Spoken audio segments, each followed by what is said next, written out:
Je veux bien tout de suite rappeler Franck Zal, Jérôme Michel-Larivière, on a 10 minutes, Laurent Bedel et Jean-Baptiste Drevet qui doit être encore par là. Voilà. Merci beaucoup Maria, c'est intéressant de voir la persévérance et la pugnacité qu'il faut avoir pour faire bouger un groupe industriel de 350 ans qui a toujours envie d'innover. Alors, évidemment, ce ne sont que des exemples. Préparez vos questions parce que c'est surtout vous que ça concerne, j'ai envie de dire. En tout cas, le dialogue entre vous et nos témoins, c'est ça qui est intéressant. Évidemment, ça demande une démonstration, des preuves de concept, des preuves de modèle économique. Est-ce que le plus dur, c'est de trouver de l'argent ou c'est de convaincre pour provoquer des regards un peu différents pour résoudre des problèmes qui sont posés, c'est de faire bouger les systèmes, c'est quoi? C'est l'argent, c'est les hommes, c'est la connaissance. L'argent, les hommes ou la connaissance? Comment est-ce qu'on articule ça? Et où sont les freins et où sont les leviers? Je dirais c'est les trois à la fois. Ah, évidemment, mais... Non, je pense que demain vous avez quelqu'un que j'aime beaucoup qui s'appelle Idrissa Berkam. Mais qu'il est là, qui est là, qu'il est là normalement cet après-midi. Je ne l'ai pas vu encore. Oui. Et en fait, il dit trois choses en fait. Au départ, c'est quand on a une idée innovante comme celle-là, en fait, on vous prend pour un fou, donc il faut convaincre. Ensuite, on va vous dire c'est super dangereux, donc il faut encore convaincre. Et puis après, tout le monde dira ah, bah, c'est normal, c'était naturel. C'est évident. Donc il faut aussi de l'argent. Donc c'est pour ça que en fait, tout ça, c'est long. Et donc, bien évidemment, les sociétés comme les nôtres ont besoin de fonds pour pouvoir avancer. Laurent, peut-être que la démonstration dans ton domaine, elle est plus rapide. Je ne sais pas, une fois que l'innovation est trouvée, c'est assez démonstratif. Bah, disons que par rapport au fond, je ne pense pas que ce soit lié au biomimétisme. C'est plus lié à l'innovation. Le fait de mettre un produit innovant sur le marché, bio-inspiré ou non, on se heurte à passer les barrières de l'habitude. Et donc, le produit n'est pas normé, n'est pas conforme aux habitudes. Et donc, il y a une difficulté. Donc, c'est indépendant du biomimétisme. Je ne peux pas parler des cas des autres, mais pour mon propre cas, le biomimétisme est plutôt une aide. On a fait des travaux pour démontrer l'efficacité, pour valider de façon scientifique les choses. Mais le fait qu'il y ait un écosystème qui fonctionne sur le même modèle et qui soit efficace, ah bah oui, effectivement, c'est simple, ça marche, il y a ce système-là, c'est évident. Donc là, ça a plutôt été une aide. Mais après, chaque cas est un petit peu... Une aide pour raconter l'histoire, etc. Je pose juste une question à Jérôme Michel-Larivière, puis je vais vers vous pour vos questions. Jérôme, vous êtes dans un milieu qui est le milieu urbain, qui est bourré de réglementations compliquées. Au-delà de l'idée et de la séduction pour l'idée, séduction y compris artistique, esthétique, économique, énergétique, etc. Est-ce que c'est compliqué d'implanter ce type d'innovation dans nos villes d'aujourd'hui et de demain? Et je vais vers vous. Oui, c'est compliqué, mais ce n'est pas le volet réglementaire qui nous a compliqué, c'est l'essence même de l'origine de l'idée. C'est son origine poétique qui a fait beaucoup sourire. Et en plus, on l'a fait belle, donc elle est suspecte. On ne voit pas la techno, c'est trop joli pour être vrai. Donc, mais bon, c'est ça les premiers sarcasmes, on a dépassé tout ça. Mais au début, en effet, j'ai dû essuyer ça. Et ensuite, il y a l'origine de l'équipe. Moi, je ne suis pas ingénieur. Et le premier, à l'inverse d'un docteur ou d'un ingénieur qui peut qualifier son parcours et légitimer ses premières recherches, nous, on a eu comme obstacle ce petit sourire. Au fond, je retournais la problématique en leur disant, c'est une phrase de Bachelard, c'est que ce que nous savons est le plus grand obstacle à ce que nous ne savons pas encore.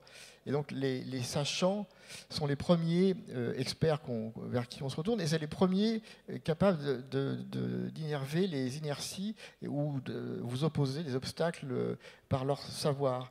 Et au fond, réussir ce qu'on fait tous, c'est parce qu'on a à un moment choisi de sortir de la boîte. C'est le fameux out of the box, et c'est la seule force qu'on demande à des innovations, c'est de sortir de la boîte, sinon on n'est pas capable de produire ce regard innovant.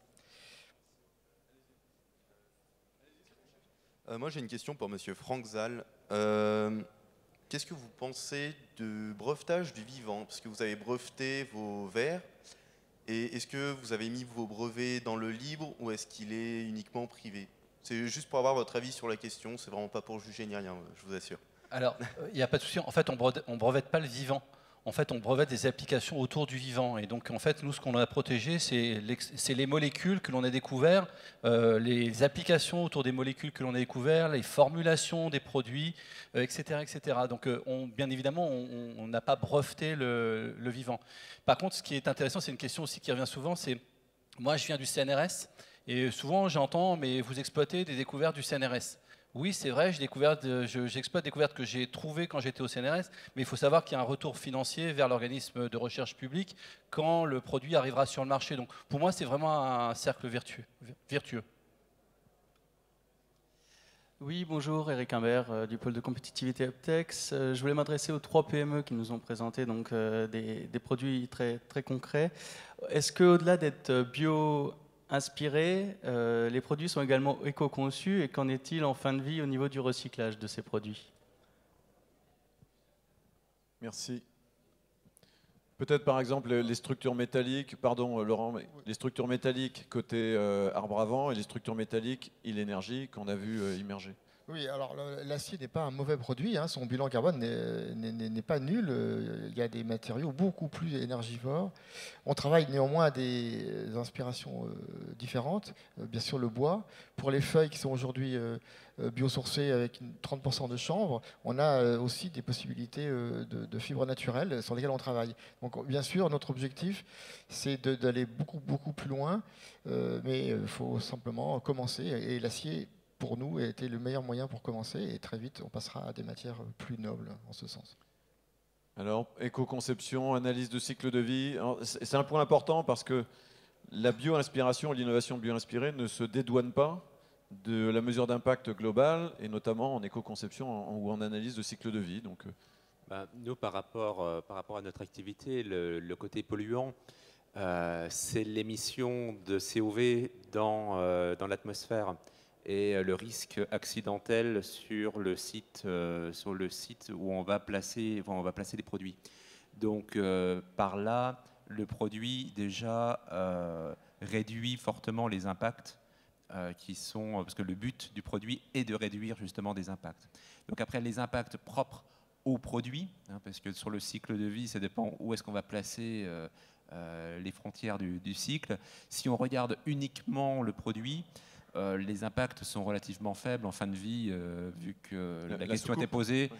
Voilà, en fin de vie, il peut y avoir une valorisation soit thermique, d'utilité en combustible, une fois qu'il sera chargé de carburant, d'essence ou ce genre de choses. Il peut également être recyclé et refaire de la matière. C'est des composites qu'on a développés. Donc ils sont thermoplastiques, on peut les réutiliser.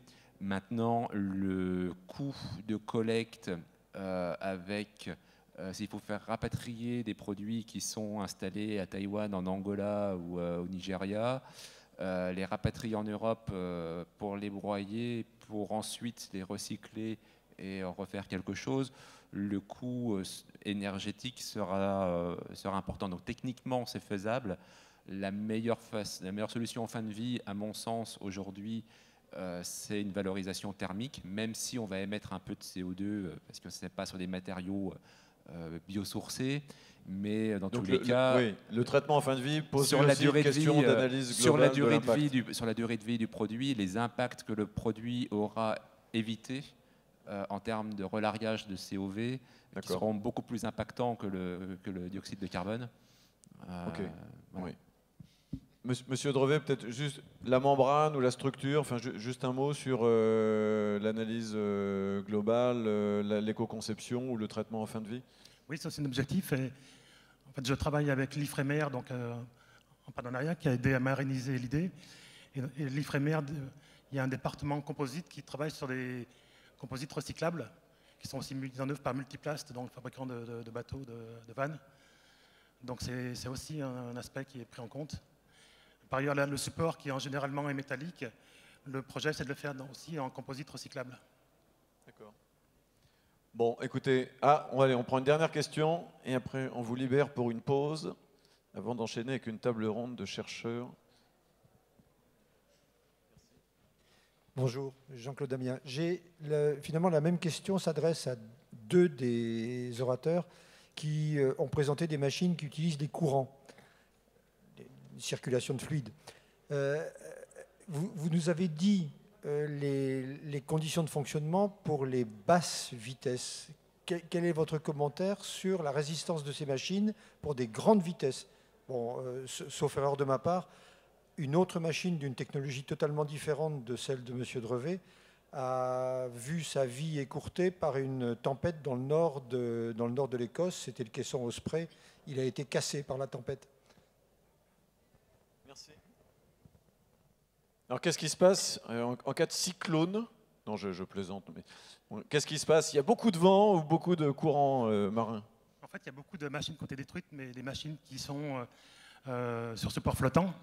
Parce qu'en fait, au niveau des hydroliennes qui sont à certaines profondeurs, donc les conditions, il y a des influences de la houle, bien sûr, des turbulences, mais donc les conditions sont beaucoup plus calmes.